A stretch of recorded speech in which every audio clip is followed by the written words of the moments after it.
ఆదివారం దుబాయ్ అంతర్జాతీయ క్రికెట్ స్టేడియంలో భారత్తో జరిగిన ఆసియా కప్ 2025 ఫైనల్లో పాకిస్తాన్ ఓడిపోయింది. ఫైనల్ మ్యాచ్లో ముందుగా బ్యాటింగ్ చేసిన పాక్ 19.1 ఓవర్లలో 146 పరుగులకు ఆలౌట్ అయిపోయింది. ఓపెనర్లు ఫర్హాన్ 57, ఫఖర్ జమాన్ 46 రాణించారు. చివరి వరకు ఉత్కంఠభరితంగా సాగిన ఫైనల్లో భారత్ 5 వికెట్ల తేడాతో గెలిచింది. తిలక్ వర్మ 69 నాటౌట్, శివం దుబే 33, సంజు శాంసన్ 24 రాణించడంతో లక్ష్యాన్ని భారత్ 19.4 ఓవర్లలో ఛేదించింది. మ్యాచ్ అనంతరం హై డ్రామా చోటు చేసుకుంది. పహల్గాం ఉగ్రదాడి నేపథ్యంలోనే పాకిస్తాన్ కు చెందిన వ్యక్తి చేతుల మీదుగా ట్రోఫీని తీసుకునేందుకు టీమిండియా ప్లేయర్స్ నిరాకరించారు.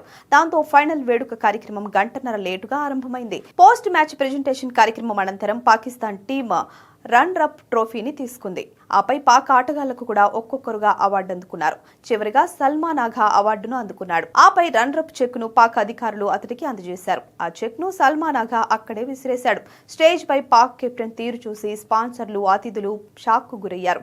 పాకిస్తాన్ కెప్టెన్ సల్మాన్ ఆఘా చెక్ ను విసిరేసిన వీడియో సోషల్ మీడియాలో వైరల్ అయింది. ఈ వీడియోకి కమెంట్ల వర్షం కురుస్తోంది.